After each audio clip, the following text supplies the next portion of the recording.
രോഹിത് ശർമ്മയുടെ നേതൃത്വത്തിൽ India 2024 T20 ലോകകപ്പ് നേടിയതിന്റെ ഒന്നാം വാർഷിക ദിനമായിരുന്നു ഇന്നലെ.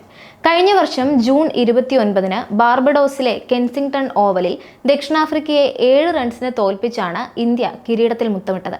ഏറെ പ്രത്യേകതകൾ നിറഞ്ഞ ചരിത്ര വിജയമായിരുന്നു ഇത്. ഇന്ത്യ 17 വർഷങ്ങൾക്ക് ശേഷമാണ് T20യിൽ ലോക ചാമ്പ്യന്മാരാവുന്നത്. 2007-ലെ ഉദ്ഘാടന പതിപ്പിലെ വിജയത്തിന് ശേഷം രണ്ടാമത്തെ കിരീട നേട്ടം. 11 വർഷത്തിനിടെ ഇന്ത്യ നേടുന്ന ആദ്യ ICC ട്രോഫി കൂടിയായിരുന്നു ഇത്. ടൂർണമെന്റിൽ ഒരു മത്സരവും തോൽക്കാതെയായിരുന്നു ഇന്ത്യയുടെ കിരീടധാരണം. T20 ലോകകപ്പ് ചരിത്രത്തിലെ ആദ്യ സംഭവമായിരുന്നു ഇത്. ഇന്ത്യൻ ക്രിക്കറ്റ് ചരിത്രത്തിലെ സുപ്രധാനമായ ഈ ഫൈനൽ മാച്ചിൽ സഞ്ജു സാംസൺ കളിക്കേണ്ടതായിരുന്നു. ടൂർണമെന്റിൽ അതുവരെയുള്ള മത്സരങ്ങളിലൊന്നും കളിച്ചില്ലെങ്കിലും ഫൈനലിൽ കളിക്കാൻ തയ്യാറാവണമെന്ന് അദ്ദേഹത്തോട് ആവശ്യപ്പെട്ടിരുന്നു. എന്നാൽ ടോസിന് 10 മിനിറ്റ് മുൻപാണ് എല്ലാം മാറിമറിഞ്ഞത്. കഴിഞ്ഞ മാച്ചിലെ പ്ലേയിങ് 11 തന്നെ ഇന്ത്യ നിലനിർത്തി. T20 ലോകകപ്പിൽ വെറും 12 കളിക്കാരെ മാത്രം ഉപയോഗിച്ചാണ് ഇന്ത്യ ജേതാക്കളായത്. ടീമിലെ 3 കളിക്കാർക്ക് ഒരു മാച്ചിലും അവസരം ലഭിച്ചില്ല. ഒരേ ഒരു മാറ്റം മുഹമ്മദ് സിറാജും കുൽദീപ് യാദവും തമ്മിലുള്ളതായിരുന്നു. അമേരിക്കയിലെ പിച്ചുകളിൽ എല്ലാ മത്സരങ്ങളിലും സിറാജ് കളിച്ചപ്പോൾ വെസ്റ്റ് ഇൻഡീസിൽ സൂപ്പർ 8 നോക്കൌട്ട് ഘട്ടങ്ങൾ നടന്നപ്പോൾ ഒരു അധിക സ്പിന്നറെ ചേർക്കാൻ കുൽദീപിനെ ഉൾപ്പെടുത്തുകയുണ്ടായി. യശസ്വി ജയ്സ്വാൾ, യുസ്വേന്ദ്ര ചഹൽ, സഞ്ജു സാംസൺ എന്നിവർക്ക് ടൂർണമെന്റിലെ ഒരു മത്സരത്തിലും കളിക്കാനായില്ല. Rishabh Pant 1-ാം number wicket കീപ്പറും 3-ാം number ബാറ്ററുമായതോടെ Sanju ബെഞ്ചിലായി. ഫൈനലിൽ ഒരു മാറ്റം വരുത്താൻ ടീം ആലോചിക്കുന്നുണ്ടെന്നും തയ്യാറായിരിക്കണമെന്നും തന്നോട് ആവശ്യപ്പെട്ടിരുന്നതായി സഞ്ജു പിന്നീട് വെളിപ്പെടുത്തിയിരുന്നു.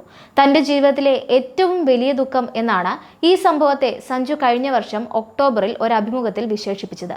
മത്സരത്തിന് മുമ്പ് രോഹിത് തന്നോട് ഈ തീരുമാനത്തെക്കുറിച്ച് ദീർഘനേരം സംസാരിച്ചിരുന്നുവെന്നും സഞ്ജു വെളിപ്പെടുത്തുകയുണ്ടായി.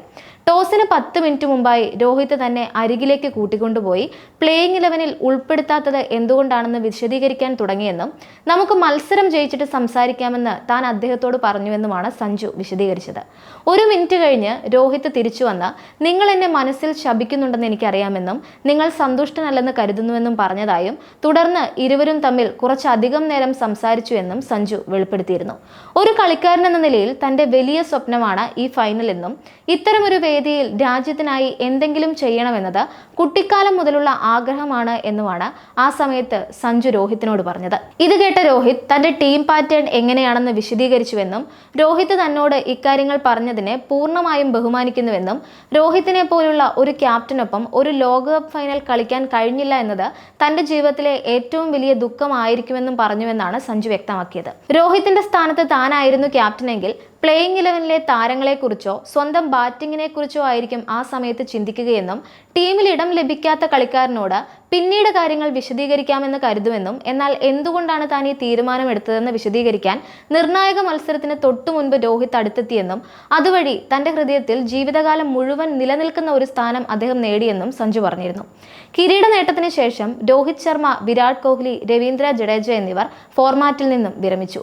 ഇതിനുശേഷം 5 T20I മത്സരങ്ങൾക്കിടെ സഞ്ജു 3 സെഞ്ചുറികൾ നേടുകയുണ്ടായി. 2026 T20 ലോകകപ്പിൽ സൂര്യകുമാർ യാദവ് നയിക്കുന്ന സംഘത്തിൽ ഇന്ത്യയുടെ 1-ാം നമ്പർ വിക്കറ്റ് കീപ്പർ ബാറ്റ്സ്മാനായി സഞ്ജു ഉണ്ടാകുമെന്നാണ് പ്രതീക്ഷിക്കപ്പെടുന്നത്. സമയം മലയാളം വാർത്തകൾ ഇനി ടൈംസ് ഓഫ് ഇന്ത്യ സൂപ്പർ ആപ്പിലും. ഇതിനായി പ്ലേ സ്റ്റോറിൽ നിന്നോ ആപ്പ് സ്റ്റോറിൽ നിന്നോ times of India app install ചെയ്യൂ. മലയാളം ഭാഷ തിരഞ്ഞെടുക്കൂ. വാർത്തകൾ ആസ്വദിക്കാം. എല്ലാം ഇനി സമയത്തിൽ.